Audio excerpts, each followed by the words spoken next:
Single بولیں اور double سنیں. حضور سنتے رہے. بلکہ حضرت ابو بردہ رضی اللہ تعالیٰ عنہ کہتے ہیں میرے محبوب نے نا تکیہ منگا لیا, ٹیک لگا لی. کئی لوگ کہتے ہیں نا جی ڈاکٹر نے میری بات تو پوری سنی کوئی نہیں. تو جب تک پوری سنی نہ جائے بعض بندوں کو تسلی نہیں ہوتی. پورا وقت دیا. وہ کہتے ہیں جتنا میرے اندر غبار تھا سارا میں نے نکالا اور میں نے ثابت کر دیا کہ میری بیوی میں یہ بھی کمزوری ہے, یہ بھی کمزوری ہے, یہ بھی کمزوری ہے. کہتے ہیں جب میں تھک گیا نا باتیں کر کر کے اور باتیں ختم ہو گئی تو حضور ہلکا سا مسکرائے. پھر پہلی نظریں لوٹ لے ماہی تیرے ہار شنگاراں. کہتے ہیں حضور ہلکا سا مسکرائے زیر لب اور فرمانے لگے کہ تیری بات ختم ہو گئی ہے تو ایک میں بھی کر لوں. تو نبی کریم صلی اللہ تعالیٰ علیہ وسلم فرمانے لگے صرف ایک بات کا جواب دے, صرف ایک.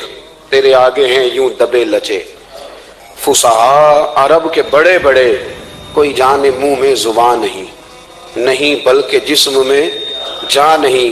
حضور فرمانے لگے یہ بتا کہ تیری بیوی میں ساریاں خامیاں ہی ہیں کہ کوئی خوبی بھی ہے؟ بھائی اتنا جواب دے دے, زیادہ لمبی چوڑی بات نہیں.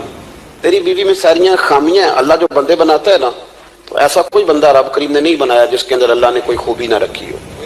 یہ الگ بات ہے کہ ہماری اپنی اینک پر مٹی پڑی ہوتی ہے اور ہم سامنے والے کا چہرہ صاف کرتے رہتے ہیں, اپنی اینک نہیں صاف کرتے. تو حضرت ابو بردہ رضی اللہ تعالیٰ عنہ فرماتے ہیں جب سرکار نے اس شخص سے یہ بات کہی نا کہ کوئی خوبی بھی ہے تیری بیوی میں, تو کہتے ہیں وہ شخص کہتا ہے میری نا بالکل ایک جملے نے سوچ ہی بدل دی ساری. یوں سمجھ لے کہ میں اس روڈ پہ چل رہا تھا, میرے نبی پاک نے مجھے اس والے راستے پہ ڈال دیا.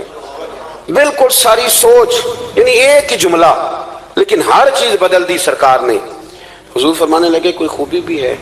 کہتے میں تھوڑی دیر چپ رہا, عرض کی یا رسول اللہ صلی اللہ علیہ وسلم آپ حکم کریں. تو حضور فرمانے لگے اپنی بیوی سے کبھی بغض نہ رکھو. اگر تمہیں اس کی خامیاں نظر آئیں تو اس بات پر توجہ کرو جو اس کے اندر خوبی ہو. کہتے میں نے اٹھ کے عرض کی یا رسول اللہ میری بیوی پردے کی بڑی پابند ہے, میری خوابگاہ میں کوئی دوسرا شخص کبھی پیر بھی نہیں رکھ سکتا. تو فرمایا جا پھر گھر جا کے بسا, جو سب سے اعلیٰ خوبی تھی وہ تو اللہ نے تیری بیوی کو عطا کی ہوئی ہے, گھر بسا. تو ایک تو سرکار کی ظاہری جو اللہ نے آپ کو حسن و جمال دیا تھا وہ بے مثل تھا, گفتگو کا جو ڈھاب اور سلیقہ دیا تھا وہ بے مثل اور بے مثال تھا. اور پھر جو حضور کی ادائیں تھی نا کانا خلقہ القرآن. حضرت عائشہ صدیقہ کہتی ہیں میرے محبوب کے اخلاق دیکھنے ہو تو قرآن پڑھو. جن اخلاق کا قرآن درس دیتا ہے وہ عملی طور پر سارے مدینے والے محبوب میں پائے جاتے تھے. جو سب سے بہترین عادت تھی نا, بہترین ترین عادت, وہ اللہ نے میرے رسول کریم کو عطا فرمائی. ہمارا نا اب ایک مزاج بن گیا ہے.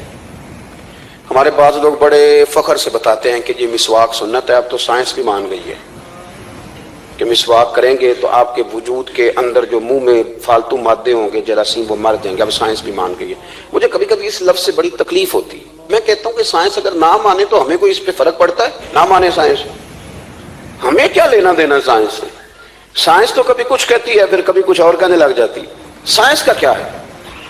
سائنس کو منوانا ہماری ڈیوٹی. ہاں, اس طرح کا دین نہ بناؤ کہ معاذ اللہ دین کو سائنس کا غلام کر دو. سائنس کل بھی رسول اللہ کی غلام تھی, آج بھی میرے نبی پاک کی غلام ہے. تو حضور کی جتنی ادائیں ہیں, جتنی, ایک کدو شریف ہے, حضور نے کدو استعمال فرمایا ہے. آپ چلے جائیں کسی بھی جگہ پہ, جس بندے کو بہت زیادہ بلڈ پریشر کا مسئلہ ہونا تو آپ اس کو ڈاکٹر کہتے ہیں کہ کدو ملے تو اس کو استعمال کراؤ. تیزابیت حد درجے اختیار کر دے اور اندر کا نظام سارا درم برم ہو جائے تو اس کو کدو استعمال کراؤ. اور آپ اس کی خاصیت دیکھ لیں, تمام سبزیوں میں سے تحقیق بھی سب سے زیادہ اسی پہ ہوتی ہے. میرے رسول پاک کا ایک طریقہ مبارک ہے. اور صحابہ کے اگرچہ سید الطعام گوشت ہے, کانوں کا سردار اسے کہا گیا, لیکن حضرت انس بن مالک رضی اللہ تعالیٰ عنہ فرماتے ہیں کہ درزی نے نبی پاک کی دعوت پکائی تھی. وہ درزی تھا, کپڑے سیتا تھا. آپ فرماتے ہیں کہ میں حضور کے ساتھ اس درزی کے گھر گیا تو گوشت اور کدو پکا ہوا تھا. فرماتے ہیں اگرچہ سردار گوشت ہی ہے پر نبی کریم نے نا گوشت کے ٹکڑے ہٹا کے نا تو اندر سے کدو نکال کے کھایا. حضرت انس بن مالک کہتے ہیں مجھے کدو پسند نہیں تو میں نے کبھی نہیں کھایا تھا. گھر میں ہوتا تو میں جھگڑا کرتا, پر آج حضور کی رغبت دیکھی نا تو کل نہیں پسند تھا پر ابھی مجھے کدو بڑا پسند ہو گیا. مجھے کدو شریف سے پیار ہو گیا.